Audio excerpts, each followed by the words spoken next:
Bueno, venimos hablando de las distintas estrategias que debemos usar al momento de sentarnos a escribir nuestras historias de ficción. Hablábamos de elixir, de lo que está insinuado, hablábamos de las ucronías. Las ucronías son importantísimas. Si yo quiero ficcionalizar como escritor, yo no tengo por qué contar lo que sucedió o lo que presuntamente sucedió, sino lo que yo creo e interpreto que ha sucedido en un momento determinado. Pero cuando yo estoy escribiendo en ese creo que sucedió, allí estoy tratando los temas y motivos, es decir, los correlatos de lo que nosotros llamamos las historias de ficción, es decir, los abismos que se narran, que es justamente el título del tema 8. Resulta una verdad de perogrullo afirmar que los temas literarios son universales. Lo hemos dicho a lo largo de todo el taller, que los temas se cruzan en cada uno de los escritores, que en algunas obras se produce un trasvasamiento, un corte lineal entre variados temas, mostrando así las posibilidades factibles de ser contadas. Es decir, en la ficción y partiendo de la realidad, yo puedo contar cualquier tema y retomar cualquier tema que yo como escritor desee contar, incluso aquello que nunca fue. Por ejemplo, vuelvo a lo mismo en el caso de Pedro Camejo que mencionaba en una de las sesiones pasadas. Pedro Camejo falleció en la batalla de Carabobo, pero ¿y si yo deseo ficcionalizarlo, si yo deseo crearle otra vida? Perfectamente lo puedo hacer desde la ficción. Conozco el entorno de la Venezuela de esos años y puedo situar al personaje. Esto es lo que hace en Venezuela Francisco Herrera Luque con esos libros maravillosos que escribió los años finales del siglo XX, las dos décadas finales, 80, 90, con la historia fabulada. Es justamente ese. No es la historia como suceso, sino la historia como fábula o como ficción. El escritor de ficción toma un hecho cualquiera, probablemente acontecido años atrás o en la remota antigüedad, y lo desarrolla desde la ficción. Lo puede hacer contemporáneo o lo deja en aquel momento pasado. Lo desarrolla de la ficción, lo ficcionaliza y lo sitúa en un marco histórico que él decide. Lo puede hacer creíble, lo debe hacer creíble, lo puede hacer casi real. O incluso puede permitir que haya sucedido, que ciertamente este hecho haya pasado en un momento determinado. En este consiste el juego realidad y ficción, en esa facilidad y factibilidad de creación de mundos que hemos hablado a lo largo de todo el taller desde la primera sesión. Esa creación de mundos factibles que a mí me van a permitir crear todos los temas que yo considere pertinentes, habido y por haber. Temas y motivos que nosotros tendríamos que llevar adelante en la escritura que cada uno de nosotros estemos haciendo en este momento y que de alguna manera vamos a aproximar, por lo menos aproximar en la siguiente sesión. Vimos nosotros antes cómo los estudiosos plantean las teorías de la ficción y de los mundos posibles como el resultado de las múltiples coordenadas creadas por la literatura para reflejar, representar o incluso crear el mundo de la realidad, ¿sí? No estamos creando la realidad. Es un mundo de ficción que parte del entorno. El escritor venezolano y la escritora venezolana penetra por esos espacios de la ficción para dar cuenta de distintos ámbitos, de lo que ha permanecido al margen y de lo que está hoy día sobre el tapete, de todo lo urbano, de todo lo que fluye a través de las redes sociales, aportando a la narrativa más corta, la narrativa breve o la narrativa de largo aliento que nosotros conocemos como novela. Le aporta nuevas posibilidades discursivas. Por supuesto, superando la clásica estructura lineal y también superando las clásicas referencias al paisaje nacional. No necesariamente tenemos que estar hablando del llano venezolano, de toda la rudeza del llanero para estar hablando del llano o de la vida en el mar. No tenemos que ir a esas interioridades porque las experiencias narrativas en estos momentos son otras. el intelectual de hoy en día, el escritor de hoy día, debe reconocerse como un intelectual de otro tiempo y de otra época. Sus lecturas, las que ha realizado a lo largo de su vida, sus lecturas de formación, le deben llevar a tomar conciencia de la valía de sus propuestas narrativas. Tengo que pensar que yo tengo que mostrarle algo al mundo y que se lo quiero mostrar a alguien, ¿sí? Que se lo quiero dejar, aunque posteriormente nosotros cuestionemos eso que estoy mostrando. Eso lo va a hacer Renato Rodríguez en Al Sur del Ecuanil. En mis propuestas narrativas yo puedo llevar a recorrer espacios que han estado ignorados por completo, que han estado sumergidos en la violencia o que han estado dentro del desarrollo tecnológico o desde los viajes universales, que despiertan a través de la escritura que yo llevo adelante, pero con una carga simbólica hoy día completamente distinta a como pudo haber sido presentada en la antigüedad. No puedo escribir sobre el viaje a cualquier planeta, a la Luna, a Marte, a lo que sea, si hablo de la ciencia ficción, como escribió Julio Verne. No puedo porque los tiempos son otros, porque el mundo ha evolucionado, porque la tecnología se ha desarrollado y porque yo conozco esa situación. Porque decíamos en una de las sesiones pasadas, yo he leído a unos cuantos físicos y sobre todo físicos cuantos y me he involucrado en sus lecturas. Pero además, si no he leído a esos físicos cuantos, pero me he leído a Jorge Luis Borges, pero me he leído también a Julio Cortázar, pero me he leído a Onetti y a Ernesto Sábato, cuyas escrituras son discursos matemáticos. Yo detallo lo matemático en cada una de esas escrituras. Yo estoy asumiendo eso, que no lo veré como ciencia ficción, pero sí lo veo como otros motivos o temas para contar, porque cada estructura de los cuentos, por lo menos de Jorge Luis Borges, es una estructura matemática o física. Por eso esos discursos no se deben separar. Las ironías, el humor que socava los sentidos, la negatividad, las angustias, la alteridad, la ficción, los trasvasamientos, serán, sin embargo, los ejes, temas, motivos o correlatos sobre donde se construya la nueva narrativa venezolana. Porque esos temas de la negatividad, de la angustia, de la alteridad, de la ficción, no van a desaparecer nunca. Y no desaparecen nunca porque están muy ligados a los seres humanos. Las pasiones humanas nos van a acompañar siempre. Pasarán las generaciones, pasaremos todo, pero las pasiones van a permanecer y siempre los escritores van a estar dando cuenta de una u otra manera de esas pasiones. Esa conciencia de cambio, de giro, de ruptura, debe llevarnos como creadores a sostener un nuevo pensamiento literario, a que nos permita desarraigar las voces del pasado, a no tener esa mirada localista que teníamos anteriormente. Les había mencionado doña Bárbara, les puedo mencionar Cantaclaro, estoy mencionando al maestro Rómulo Gallego, pero esa forma de escritura no puede ser hoy día porque ya todos esos momentos se superaron. Mi forma de escritura tiene que ser completamente distinta, con rupturas, con quiebres, con pautas que entran dentro de lo que se está escribiendo hoy.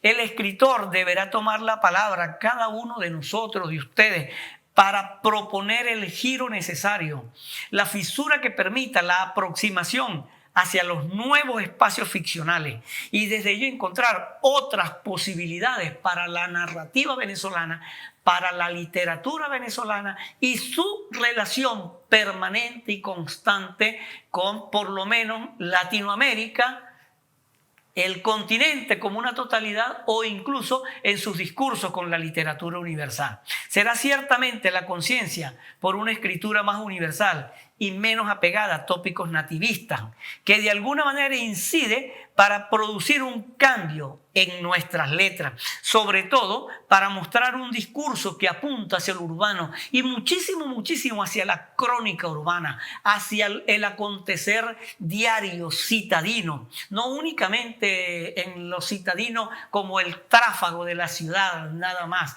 que también se ha venido tocando, sino mostrar la ciudad a veces aberrante, ¿sí? A veces desquiciante, ¿sí? Y en ocasiones efectivas, para mostrar las nocturnidades adversidades y todo el medio hostil en que se puede vivir, narrado con una prosa fluida, sólidamente construida, pero dándole una hondura vital y una densidad, como la densidad y la inmensidad que tiene el mismo mar, sin que yo esté hablando de mar. Las metáforas no tienen por qué ser lo misma. El mostrar la dureza de la vida de los sujetos actuales no tiene por qué ser mostrado como en los años 50, 60, cuando el discurso y el lenguaje eran completamente distintos. Los temas, motivos y correlatos que yo debo comenzar a escribir hoy, más allá de los que yo quiera crear, deben necesariamente cambiar el patrón o la pauta de lo que se venía haciendo, incluso a finales del siglo XX. El desarrollo de la anécdota, por ejemplo, se ha de bifurcar en mil caminos, crear distintas raíces. El escritor de este tiempo habrá de preocuparse de qué cuento, sí, el tema, el motivo, pero también cómo lo cuento. Esto no es que es nuevo. Nada más pensemos en el caso venezolano, en Osvaldo Trejo, ¿sí?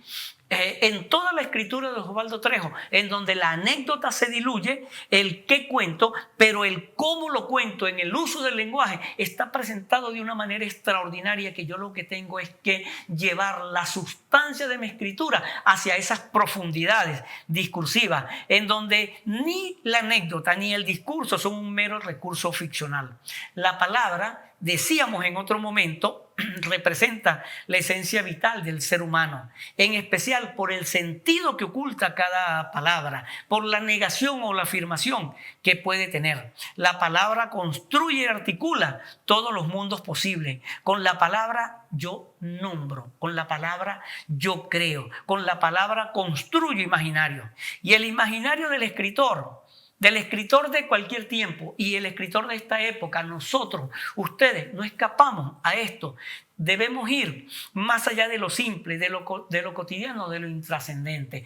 Pareciera que me contradigo en esto porque en una de las sesiones pasadas hablábamos que los personajes y las historias de hoy día no son la de los grandes archivos del siglo XX, ni de los grandes personajes del boom de la literatura, con esos trasuntos del realismo mágico o de lo real maravilloso americano. No, lo cotidiano y lo intrascendente está en mostrar a esos sujetos que han habitado la periferia, que han vivido al margen, en esas perifericidades justamente, pero que tienen una vida por contar y sobre todo que tienen una cultura por mostrar. Y al tener una cultura por mostrar, unas creencias, unos afectos, unas pasiones, puede ser su vida aparentemente intrascendente. No estoy haciendo las grandes batallas como en el caso de Carlos Fuentes, que toca el tema del héroe y el traidor en La muerte de Artemio Cruz, inicios del boom de la literatura. No tiene por qué ser esos grandes personajes. Por ejemplo, el coronel no tiene quien le escribe, ese coronel innominado que está allí de García Márquez. Tienen que ser sujetos de esta época. Sujetos que vienen metidos en la telemática, sujetos que están metidos en las redes sociales y que están armando su vida a partir de las redes sociales y sus pasiones las muestra y las desarrolla desde las redes sociales. Es decir, nosotros tenemos que transgredir lo convencional, lo clásico, el canon, los planos de la alteridad, de las máscaras en lo alterno, es decir, de lo otro. ¿Por qué? Porque lo telemático me va a situar a mí allí. El discurso telemático, el discurso de las redes sociales es completamente distinto al discurso, por ejemplo, de los relatos de finales del siglo XIX, en donde si tomamos una relación de cercanía, la novela de folletín, los quincenarios, los mensuarios, de alguna manera representaban las redes sociales de aquella época. Pero en aquella época la tecnología, la imagen a través de la imprenta comenzaba a despertar. Esto ya está en las redes, lo que llamamos redes virtuales, es decir, en esas grandes autopistas en donde la vida humana trasciende espacio y tiempo. Yo puedo estar contando hoy, aquí, en este momento, y conversando con alguien, contándole mi historia, que vive por allá, en Australia y estoy yendo muchísimo más allá del tiempo y del espacio, y eso yo debo saber tomarlo en cuenta. La narrativa de esta época, en cualquiera de sus géneros, no puede pasar desapercibida, ni para el escritor cuando está escribiendo, ni para el lector. El lector tiene que quedar estremecido por la historia que está leyendo. Tiene que quedarle la historia en la memoria. Esto es un logro del autor. Si el escritor, cuando se va a un sitio, cuando le toca abordar la literatura, siempre hace mención a un determinado cuento, a una novela. Cuando los profesores en sus clases de castellano y literatura comienzan a hablar a sus estudiantes de la novela X o del cuento X, nosotros mencionábamos en la primera sesión El diente roto de Pedro Emilio Coll, que es un modelo de escritura para nosotros todavía aquí en este siglo XXI. Logra Pedro Emilio Coll que su cuento permanezca a través del tiempo en la memoria del lector, porque el texto está bien construido. Es decir, el escritor logra que su discurso y su tema, aunque sea de ficción, aunque tenga muchos voces, símbolos y fisuras, se adapte a cualquier época, trascienda el momento en que es escrito y comience a pasar los años y mantenga su vigencia. Esto lo logra también José Antonio Ramos Sucre en su prosa poética o poesía, como queramos nosotros definirlo desde el punto de vista de los estudios críticos, porque se mantiene la escritura de José Antonio Ramos Sucre, de Julio Garmendia, estoy hablando de escritores venezolanos solamente, de Salvador Garmendia, también de Guillermo Meneses. Es decir, la ficción está bien sustentada. También sustentada que hoy día, siglo XXI, yo sigo tomando esos escritores como modelo para yo llevar adelante mi escritura. No estoy copiando. Ellos transgredieron su momento. Ellos produjeron unas nuevas propuestas en su discurso. Y al yo hacer mi aprendizaje, yo tengo que apuntar a crear y no a copiar tácitamente, ¿ok? No tendría sentido, ¿sí? Es decir, yo tengo que saber a partir de las simbologías crear una narrativa con espacios convergentes y divergentes. El escritor debe saber cómo llevar al lector hacia el universo que quiera, sea un universo festivo, alegre o un universo de angustia, de dolor, en donde esté lo siniestro, en donde esté la perversión, el mal, el temor y sobre todo que es esos grandes temores que tenemos los seres humanos ante la presencia inevitable de la muerte. En el universo narrativo de algunos escritores apreciamos una fuerza creadora que se sustenta a partir de distintas atmósferas. Y ojo con esto, porque esas son las atmósferas que yo debo venir creando, los estados de tensión que yo debo proponer en mi discurso. Y ese discurso, como decíamos, no tiene por qué ser extenso como en una novela, puede ser en un texto breve, en un mini breve. Pensemos nada más en El dinosaurio de Augusto Monterroso, ¿sí? En esa línea y media de ese cuento está condensado todo un canon literario y toda una función literaria que hoy día se sigue sosteniendo en lo que nosotros conocemos como el cuento breve. En esas atmósferas puede haber pasión, locura, muerte, perversión. Puede haber una fuerte tensión y una profunda intensidad que se van a sostener en estos textos a partir de esos motivos o esos dramas que los seres humanos solemos vivir y que el escritor debe hacer respirar en el texto, no dibujarlo, hacer que el personaje lo respire y que el lector viva la angustia del personaje, que el lector viva lo que el personaje está viviendo. Las indagaciones psicológicas, por ejemplo, los acercamientos hacia lo grotesco, lo ominoso, hacia lo misterioso, lo oculto, hacia lo extraño, que son correlatos factibles de ser narrados, correlatos que no se olvidan nunca y que se pueden mostrar a partir del lenguaje con matices distintos, a la par de mostrar cierta realidad o aparente realidad, jugando con la ficción, en esos trasvasamientos que hemos dicho constantemente entre realidad y ficción, para crear la ambigüedad sobre el sujeto que nos está contando la historia.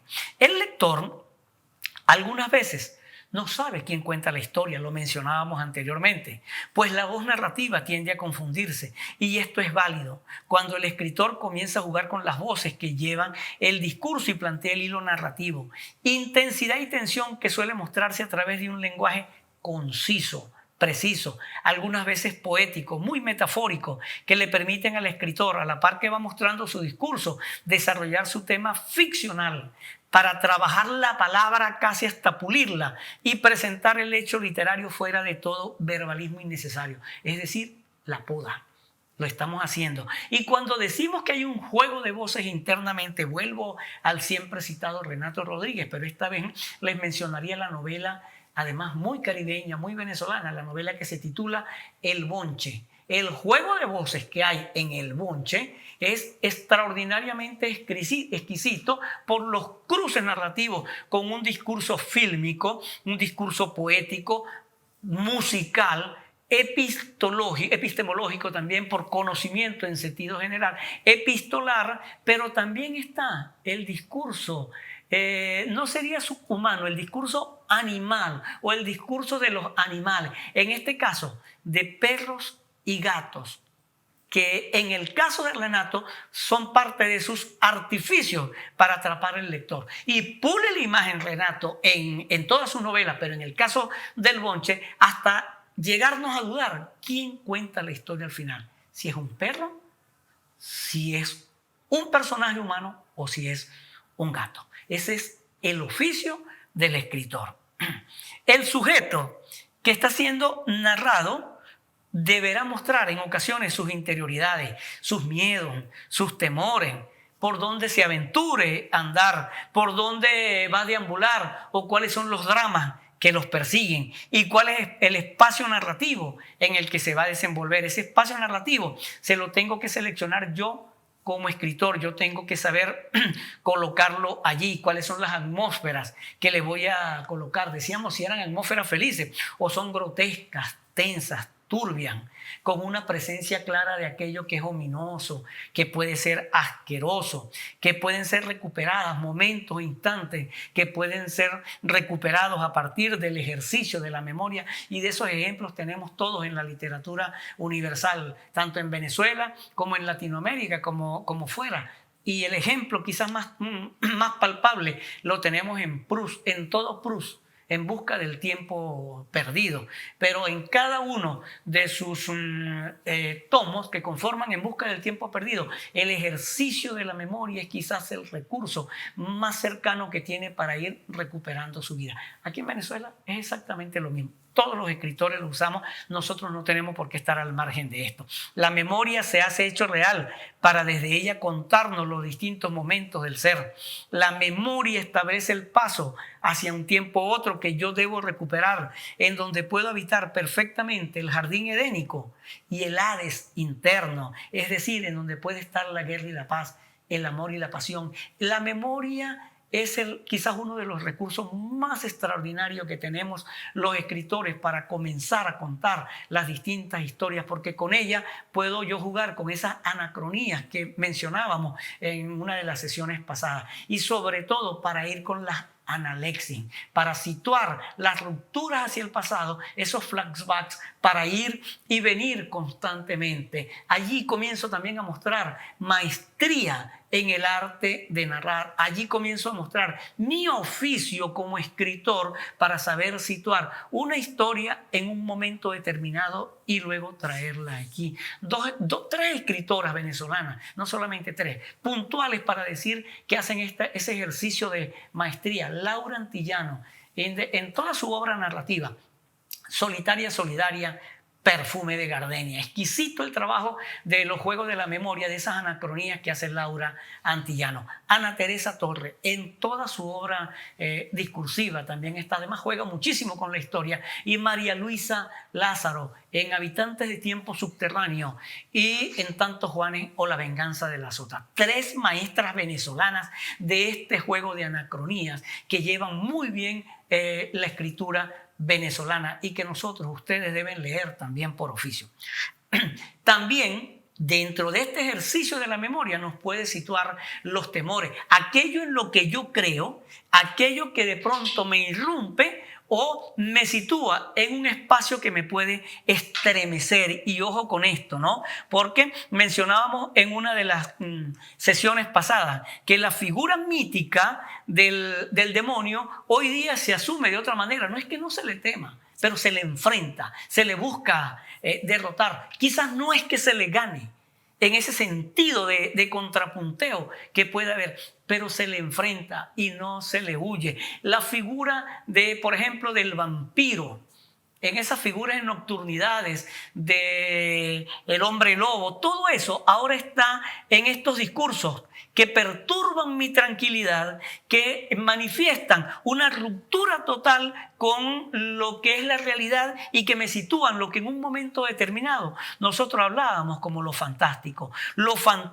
que cuestiona la realidad, lo fantástico que instaura la ficción y que me va a mí a soportar todo aquello que yo estoy escribiendo, es decir, la ficción. Y todo esto que hemos hablado, desde lo fantástico, la ficción y toda esa ruptura, es lo que entonces yo tendría que mostrarle a ustedes y después ustedes tendrían que mostrarme a mí. ¿Y cómo lo haríamos? Leyendo y comprobando en la siguiente sesión parte de esto que nosotros hemos dicho ahora.